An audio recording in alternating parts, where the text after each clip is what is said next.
이제 더하여서 7월과 8월에 주일 오전 예배를 통하여서 우리가 하나님의 열정 또한 맛보기를 소원합니다. 오늘 설교의 제목이 무엇입니까? 함께 보겠습니다.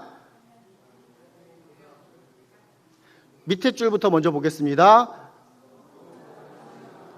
오늘 설교의 제목은 성공보다 중요한 것입니다. 그런데 제가 부제를 붙였으니 그 위에 무엇이라고 기록되어 있습니까?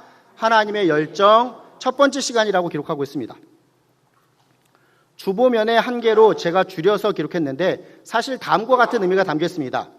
이 여름 더위보다 더 뜨거운 우리를 향하신 하나님의 열정이라고 하는 의미가 담겨 있습니다. 그러므로 이 시간, 이 여름 더위보다 더 뜨거운 우리를 향하신 하나님의 열정, 그 첫 번째 시간으로 성공보다 중요한 것이라고 하는 제목으로 함께 말씀을 통한 은혜를 나누도록 하겠습니다. 설교의 제목이 성공보다 중요한 것이니 먼저 내가 생각하는 성공에 대해서 한번 떠올려 보시면 좋겠습니다. 우리 성도님들, 어떠한 것을 성공이라 여기면서 삶을 살아가고 계십니까? 제가 앞에서 사역하였던 개포동교회에서 한 청년이랑 신앙적인 대화를 하는 과정 가운데 그 청년은 다음과 같은 성공을 꿈꿉니다. 20억을 빨리 벌어서 건물을 하나 딱 세워가지고 나는 이렇게 건물주가 되어서 세를 받으며 평안함과 행복한 삶을 살아가는 것을 인생의 성공이라 생각하고 있더라고요. 어쩌면 많은 성도님들이 부모가 되었기에 나 자신의 어떠한 삶의 가치를 이루는 것도 중요하지만 자신보다 자녀가 잘 되는 것을 성공으로 여길지 모르겠습니다. 자식이 잘 되고자 내가 어떻게든 자식의 자식까지 이렇게 보기도 하시고 또 자식이 잘 되고자 자식의 카드값까지 내가 이렇게 메꾸어주는 그런 모습이 혹여나 우리 중에도 있으실지 모르겠습니다. 물론 우리가 인생이기에 내가 살아가는 삶이기에 내가 건강하고 행복해서 무엇인가를 이루는 삶, 여러 버킷리스트를 쭉 이렇게 세워놔서 내가 어디가 제일 좋을까요? 대한민국에서 제일 반대편인 저 남미 끝에 파타고니아 정도 한번 갔다 오면 내가 인생을 좀 성공했다라고 생각하는 그와 같은 어떠한 인생의 모습을 갖고 계실지도 모르겠습니다. 그런데 지금까지 말씀드린 성공을 나의 인생의 성공이라 생각한다면 이처럼 성공이라고 하는 그 모습을 세상의 사람들과 같은 세상의 가치로만 생각하고 있다고 한다면 안타깝게도 이 자리에 잘못 오신 것 같습니다. 차라리 이 시간에 그 성공을 위해서 돈을 더 열심히 번다든지 차라리 이 시간에 자녀를 위해서 더욱더 무엇인가를 애쓰신다든지 차라리 이 시간에 무엇인가 건강관리를 한다든지 아니면 저 미아리 점집, 요즘은 미아리만이 아니죠. 곳곳에 있는 점집에 가서 제가 어떻게 성공할 수 있겠습니까? 라고 묻는 것이 더 빠르고 효율적인 모습일지 모르겠습니다. 물론 우리 하나님, 우리가 바라는 성공을 은혜로 가능케 하시는 분이십니다. 믿으십니까? 아멘입니다. 그런데 하나님 없이 살아가는 세상의 사람들과 같은 성공을 위한 삶은 하나님께서 결코 원하는 모습은 아닐 것입니다. 하나님께서 지금 네가 생각하는 성공에 대한 그 생각을 내가 좀 들어보니 세상의 사람들과 다를 바가 없는 것 같구나. 그래도 네가 교회에 다니니까 내가 네가 원하는 성공은 해주겠다. 성공은 내가 이루어주겠다. 그런데 그 성공이 나의 뜻과 합당하지 않으니 너와 함께하지도 너와 같이 가지도 못하겠다라고 말씀한다면 우리 성도님들 어떠한 마음이 드시겠습니까? 지금 방금 말씀드린 내용이 사실 오늘 본문을 시작하는 출애굽기 33장 1절로 3절의 내용입니다. 좀 길긴 하지만 우리 의미를 말씀드렸으니 그 의미를 생각하며 오늘 본문 출애굽기 33장 1절로 3절 말씀을 같이 한번 읽어보도록 하겠습니다. 읽습니다. 여호와께서 모세에게 이르시되 너는 내가 애굽 땅에서 인도하여 낸 백성과 함께 여기를 떠나서 내가 아브라함과 이삭과 야곱에게 맹세하여 내 자손에게 주기로 한 그 땅으로 올라가라. 내가 사자를 너보다 앞서 보내어 가나안 사람과 아모리 사람과 헷 사람과 브리스 사람과 히윗 사람과 여부스 사람을 쫓아내고 너희를 젖과 꿀이 흐르는 땅에 이르게 하려니와 나는 너희와 함께 올라가지 아니하리니 너희는 목이 곧은 백성인즉 내가 길에서 너희를 진멸할까 염려함이니라 하시니 아멘. 3절에서 무엇이라 이야기합니까? 너희를 젖과 꿀이 흐르는 땅에 이르게 하겠다. 그런데 나는 너희와 함께 올라가지 아니하겠다라고 말씀하고 계십니다. 출애굽한 이스라엘 백성의 상황이 어떻습니까? 그들은 종되었던 애굽 땅에서 나왔습니다. 그리고 하나님께서 젖과 꿀이 흐르는 땅이다라고 말씀하고 예비하신 가나안 땅을 향하여서 지금 가고 있습니다. 이들에게 있어서 세상적인 성공은 무엇일까요? 세상 가운데 이루어야 될 귀한 목적은 무엇일까요? 가나안 땅에 들어가는 것입니다. 그런데 하나님께서 무엇이라 말씀하십니까? 너희가 원하는 성공은 내가 허락하여 주어서 너희로 젖과 꿀이 흐르는 그 땅에 들어가게 하겠다. 그 땅의 원주민들도 내가 사자를 먼저 보내서 다 처리해 주겠다라고 말씀하십니다. 그런데 나는 너희와 함께 가지는 못하겠다라고 말씀하십니다. 오늘 본문을 시작하는 출애굽기 33장에서 이처럼 하나님께서 말씀하신 이유는 본문 앞 출애굽기 32장의 내용 때문이기 때문입니다. 출애굽기 32장에는 우리가 그래도 한 번쯤 들어봤을 이스라엘 백성이 금송아지를 만든 사건을 기록하고 있습니다. 이스라엘 백성은 애굽 땅에서 나왔습니다. 애굽에서 나온 지 만 2달이 지나고 셋째 달이 시작되는 날에 시내 광야의 시내산에 이르게 됩니다. 시내 광야 시내산 앞에 장막을 칩니다. 그리고 하나님께서는 이곳에서 이스라엘 백성을 택하셨음을, 그들을 제사장 나라로 삼으셨음을, 그들을 거룩한 백성으로 삼으셨음을 말씀하시며 그들에게 십계명을 포함하여서 하나님의 계명과 율례를 모세를 통하여서 말씀하여 주십니다. 그리고 출애굽기 25장의 마지막 부분을 보면 하나님께서 백성의 지도자인 모세를 부르십니다. 시내산으로 올라와라. 내가 너에게 귀한 내용을 전하겠다라고 해서 모세가 시내산에 올라가서 40주 40야, 즉 40일 동안을 하나님과 함께 거하게 됩니다. 문제는 이 시점에서 다음과 같은 일이 벌어졌다라는 것입니다. 오늘 본문의 앞장 출애굽기 32장의 1절 말씀을 보니 다음과 같이 기록합니다. 함께 읽어보겠습니다. 백성이 모세가 산에서 내려오미 더딤을 보고 모여 백성이 아론에게 이르러 말하되 일어나라, 우리를 위하여 우리를 인도한 신을 만들라. 이 모세 곧 우리를 애굽 땅에서 인도하여 낸 사람은 어찌 되었는지 알지 못함이니라. 아멘. 산에 올라간 모세가 40일 동안 내려오지 않자 이 사람 어찌 되었는지 모르니까 우리를 위해서 신을 만들라라고 또 다른 모세의 형이었던 아론에게 부탁을 합니다. 그리고 이어지는 내용이 무엇입니까? 우리가 잘 아는 대로 또 제가 말씀드린 것처럼 그들은 금송아지를 만들고 이가 우리를 애굽에서 인도하여 낸 신이다라고 이야기합니다. 출애굽기 32장의 7절 8절 말씀 같이 한번 읽어보도록 하겠습니다. 읽습니다. 여호와께서 모세에게 이르시되 너는 내려가라. 내가 애굽 땅에서 인도하여 낸 내 백성이 부패하였도다. 그들이 내가 그들에게 명령한 길을 속히 떠나 자기를 위하여 송아지를 부어 만들고 그것을 예배하며 그것에게 제물을 드리며 말하기를 이스라엘아, 이는 너희를 애굽 땅에서 인도하여 낸 너희 신이라 하였도다. 아멘. 이 시간 먼저 이 시점, 이 시기에 기초하여서 우리에게 주시는 다음의 교훈을 한번 생각해 보도록 하겠습니다. 사랑하는 성도 여러분, 신앙생활 하면서 어쩌면 사실 우리가 하는 신앙생활이 우리 눈에 보이는 것이 아니라 영적인 부분이 참 많기 때문에 내가 하나님께서 정말 나의 눈에 보이는 놀라우신 하나님의 은혜와 역사를 내가 정말 한 번만이라도 확실하게 경험하면 내가 정말 흔들림 없이 확신을 가지고 믿음 생활을 잘할 수 있을 텐데라고 생각하시는 분들이 저를 포함하여서 이 자리에 많이 계시리라 생각됩니다. 그러면 방금 말씀드린 것처럼 이처럼 한번 확실하게 하나님의 역사를 경험하는 것이 우리 신앙에 있어서 정말 중요한 일이 될까요? 앞에서 말씀드린 것처럼 이스라엘 백성은 지금 어떠한 시점에 있습니까? 출애굽하고 2달이 지나 셋째 달이 시작되는 날에 시내산에 이뤘습니다. 날짜로 계산해 보겠습니다. 60일, 61일 정도 되지 않았을까요? 그리고 하나님께서 모세를 통하여서 이스라엘 백성에게 말씀하셨습니다. 3일, 7일 정도 한번 더 해보면은 한 50일 정도 지나는 상황에서 70일 정도 지난 상황에서 모세는 시내산에 올라가서 40일 정도 하나님과의 시간을 갖게 됩니다.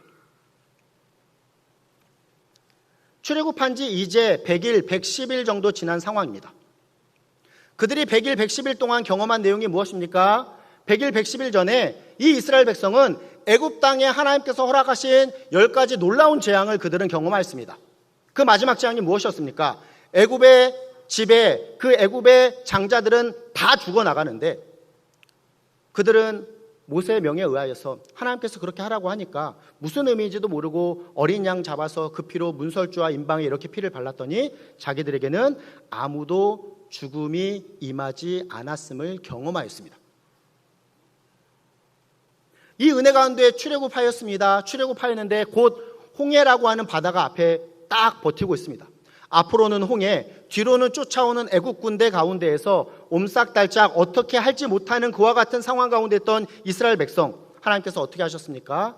그 바다를 가르십니다. 홍해를 가르셔서 이스라엘 백성으로 하여금 마른 땅으로 그 땅을 지나가게 하고 그 가운데 애굽의 군대는 수장시키십니다. 한 번만 내가 이와 같은 일들을 보면 신앙생활 잘하겠다라고 하는 이 놀라운 역사를 이스라엘 백성은 계속해서 경험하였던 110일의 시간이었습니다. 그런데 지금 본문에서 기록하고 있는 이스라엘 백성의 모습이 어떠하다고요?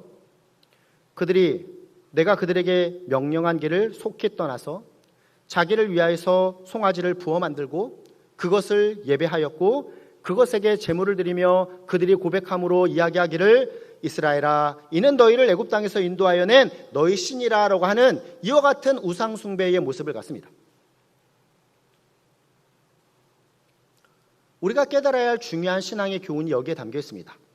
우리의 신앙은 한 번의 놀라운 역사를 경험하는 것이 중요한 것이 아닙니다. 한 번의 놀라운 역사는 우리 차원이 아니라 예수 그리스도의 구원의 사역으로 이미 성취되었습니다. 우리 차원에서의 신앙은 어떻습니까? 과거의 역사를 추억하는 것으로만 살아가서는 절대 안 됩니다. 과거 분명 우리에게 주신 하나님의 은혜가 있습니다. 그 은혜를 기억하는 것이 중요한데 거기에서만 그치는 것이 아니라 그 은혜를 기억하며 우리가 지난주에 설교도 살펴보았죠. 은혜를 기억할 때에 지금의 감사가 나타나는 삶을 살아갈 수 있는 것입니다. 현재에도 주어지는 하나님의 은혜가 있음을 감사하며 미래 또한 은혜를 소망하며 그 은혜로 채우는 삶으로 나아가는 것이 신앙인의 삶이어야 한다라는 것입니다. 시간과 공간 가운데 살아가는 우리 인간이 계속해서 진행되는 이 삶의 모습 가운데 우리의 신앙의 모습 또한 현재 진행형의 모습으로 채워가는 모습이 우리의 신앙에 더욱더 합당한 모습이다라는 사실을 우리가 깨닫게 됩니다. 오늘도 이 예배의 자리에 잘 나오셨습니다. 왜냐하면 우리의 신앙을 이처럼 현재 진행형의 모습으로 세워가는 모습이 이 예배 가운데 나온 저와 우리 성도님들의 모습이기 때문입니다. 과거만을 추억하는 신앙이 아니라 항상 주님과 동행하는 귀한 삶으로 오늘 주신 말씀을 이루는 저와 우리 모든 성도님들 되시기를 간절히 소원합니다. 이제 본문으로 한번 들어와 보도록 하겠습니다. 금송아지를 만들어 하나님을 진노하게 한 이스라엘 백성을 향하여서 하나님께서 모세를 통하여서 말씀하셨습니다. 1절로 3절 우리가 무엇을 살펴보았습니까? 너희가 원하는 대로 너희의 소원은 들어주겠다. 가나안 땅으로 내가 들여보내주겠다. 그런데 내가 너희와 함께하지는 못하겠다라고 하나님 말씀하십니다. 이에 대하여서 이스라엘 백성 어떠한 반응으로 나아갑니까? 이어지는 본문 4절로 6절 말씀을 우리 같이 한번 또 함께 읽어보도록 하겠습니다. 4절로 6절입니다. 백성이 이 준엄한 말씀을 듣고 슬퍼하여 한 사람도 자기의 몸을 단장하지 아니하니 여호와께서 모세에게 이르시기를 이스라엘 자손에게 이르라 너희는 목이 곧은 백성인즉 내가 한순간이라도 너희 가운데 이르면 너희를 진멸하리니 너희는 장신구를 떼어내라 그리하면 내가 너희에게 어떻게 할 것인지 정하겠노라 하셨습니다. 이스라엘 자손이 호렙산에서부터 그들의 장신구를 떼어내니라. 아멘. 32장의 죄악된 모습에서는 그들이 금송아지를 만들기 위하여서 자신의 금부치를 들여 우상을 만드는 모습을 갖습니다. 그런데 이제 33장에서는 이 죄악 가운데 하나님께서 명하신 명령대로 그들이 자신의 단장품, 자신을 장식하는 것들을 모두 다 떼어내는 모습으로 하나님께 그 말씀에 순종함으로 나아갑니다. 이러한 모습이 의미하는 바가 무엇일까요? 우리는 하나님 앞에 숨길 것 없이 마치 벌거벗은 모습으로 하나님 앞에 나아가야 한다라는 사실을 분명하게 교훈하여 줍니다. 항상 그러한 모습이어야 할 뿐만 아니라 사실 이것이 우리가 기대하고 고대하는 마지막 날 하나님 앞에 서는 우리의 모습일 것입니다. 심판하는 날 우리는 무엇인가 이것저것 챙겨서 하나님 앞에 설 수 있는 것이 아닙니다. 그 마지막 날 우리는 숨길 것 없는 마치 벌거벗은 모습으로 하나님 앞에 서는 모습이어야 할 것입니다. 어쩌면 이 땅을 살아가는 우리는 계속해서 단장품으로 자기를 치장합니다. 심지어는 신앙생활을 하면서도 우리는 이와 같은 단장품으로 자신을 치장합니다. 목사라고 하는 어떠한 타이틀로 아니면은 장로나 권사나 집사와 같은 직분으로 우리가 하나님 앞에 나아갈 수 있는 것이 아님을 우리는 기억해야 합니다.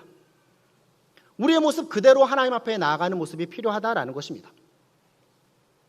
이 분명한 사실을 알면서도 어쩌면 우리는 오늘 예배에 나올 때에도 다 내려놓고 하나님 앞에 나아가야 한다라고 하는 이 본연의 모습을 알면서도 하나님의 시선보다는 주변의 시선을 의식하며 많은 단장품으로 나를 치장하는 모습으로 나왔을지 모르겠습니다. 진정한 예배는 어떠한 모습일까요? 예배의 자리로 나아가는 것을 넘어 하나님께 나아가는 자리가 바로 예배의 모습입니다.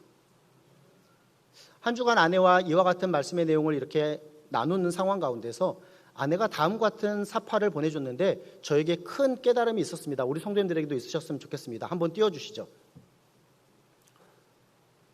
어떠한 가르침, 어떠한 의미가 담겨 있습니까? 교회로 가는 많은 사람들이 있으나 정작 하나님을 만나고자 세워지는 사람은 많지 않다라는 것을 보여줍니다. 오늘 본문의 내용과 연결이 됩니다. 많은 장식품으로, 많은 단장품으로 나를 치장하며 예배로 나아가는 것 물론 중요하나 그것이 본연의 모습이 아니라 우리는 예배 가운데 모든 것을 다 내려놓고 온전히 하나님을 만나는 모습이어야 한다는 사실을 분명하게 교훈하여 줍니다. 우리가 잘 부르는 찬송가 214장의 가사는 다음과 같습니다. 나 주의 도움 받고자 주 예수님께 빕니다. 그 구원 허락하시사 날 받아주소서. 내 모습 이대로 주 받아주소서. 날 위해 돌아가신 주 날 받아주소서.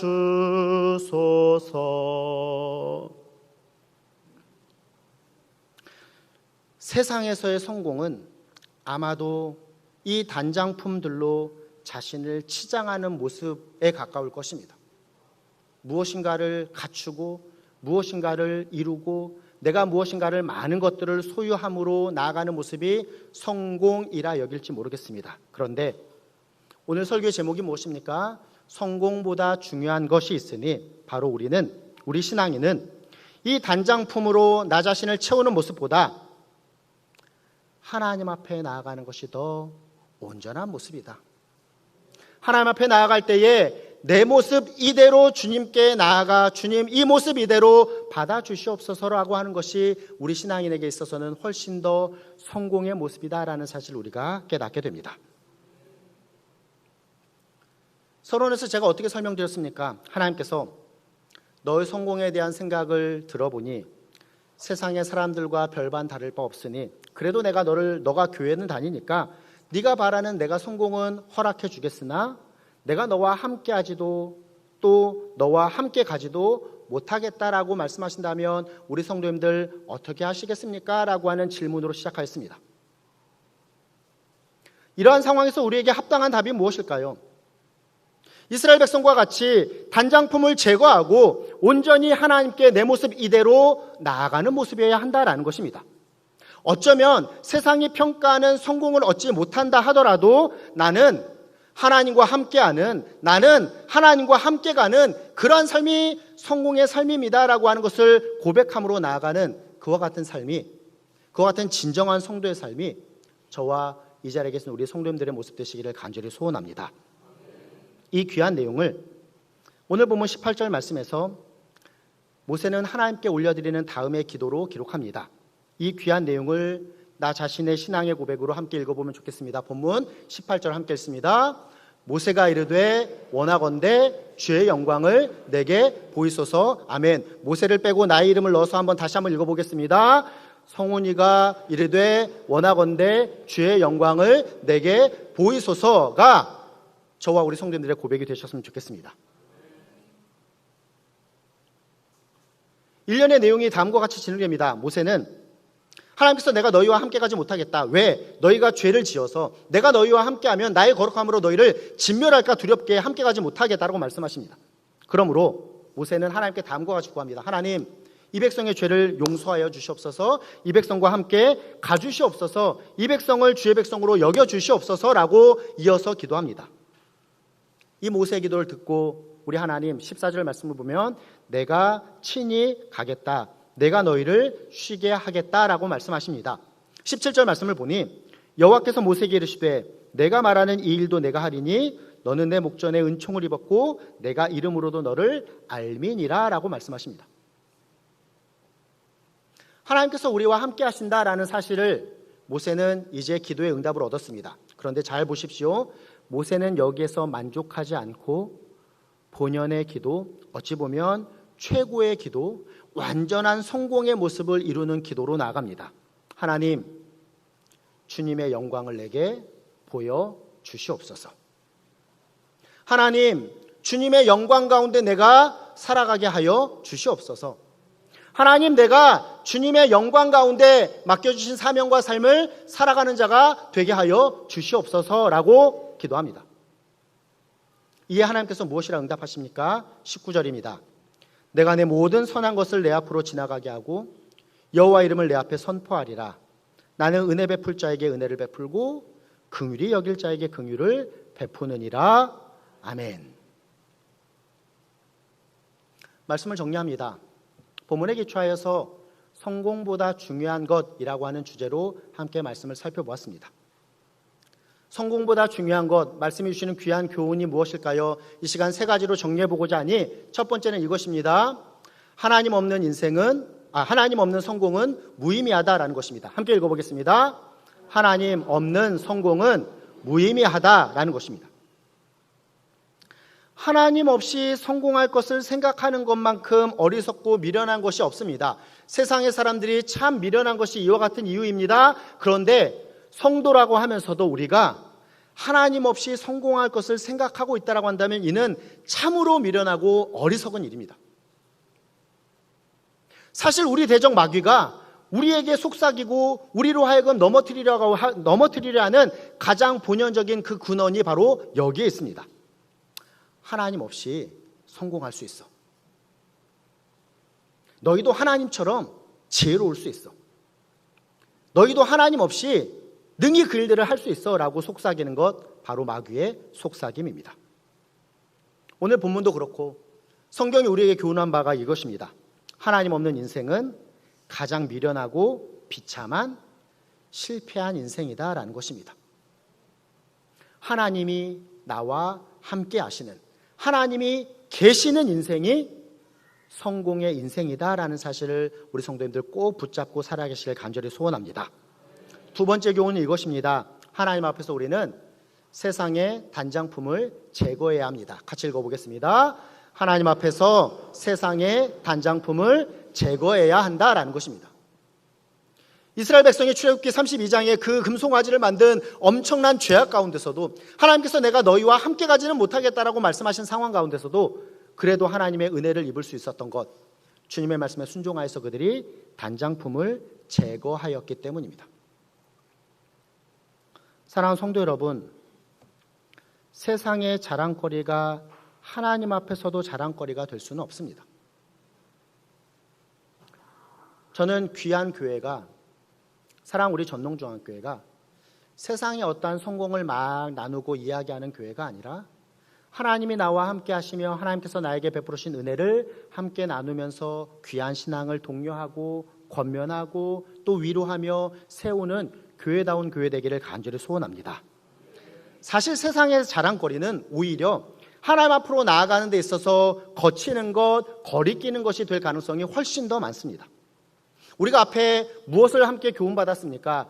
내 모습 이대로 주님께서 받으실 만한 모습인지를 점검해 보는 모습이어야 한다.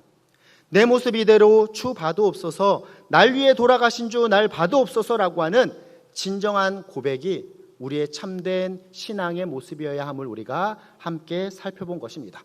이처럼 내 모습 이대로 세상의 단장품을 제거하고 온전히 예배의 자리로 더하여서 하나님 앞으로 날마다 나아가는 삶을 살아가시는 저와 우리 성도님들 되시기를 간절히 소원합니다. 마지막 세 번째입니다.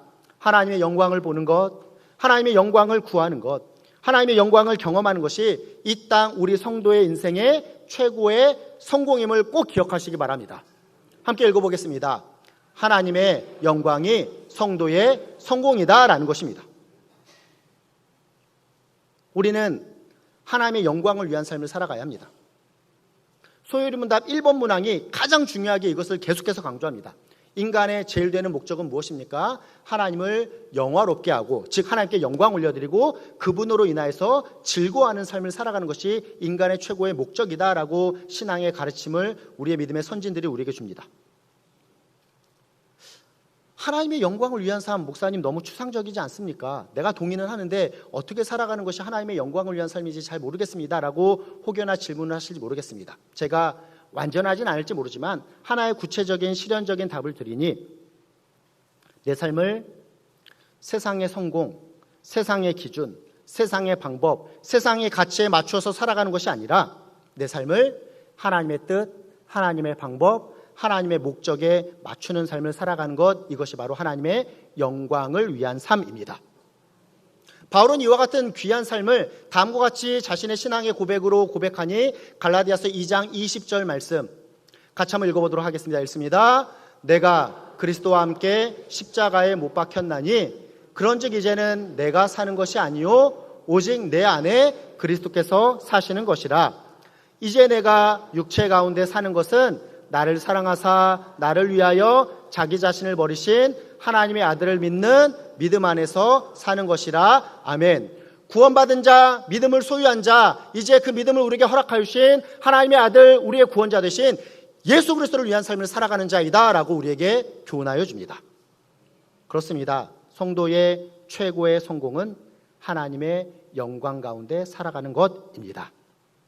귀한 말씀 받았으니 우리를 향하신 이 하나님의 열정, 그 하나님의 뜻대로 우리 또한 하나님의 뜻, 그 뜻을 바르고 합당하게 이루는 하나님의 열정의 귀한 결과인 합당한 성도로서 우리 또한 귀한 신앙의 열정을 가지고 하나님의 영광을 위한 삶을 살아가시는 저와 이 자리에 계신 우리 사랑하는 모든 성도님들 되시기를 예수님의 이름으로 부탁드리며 축원합니다. 아멘.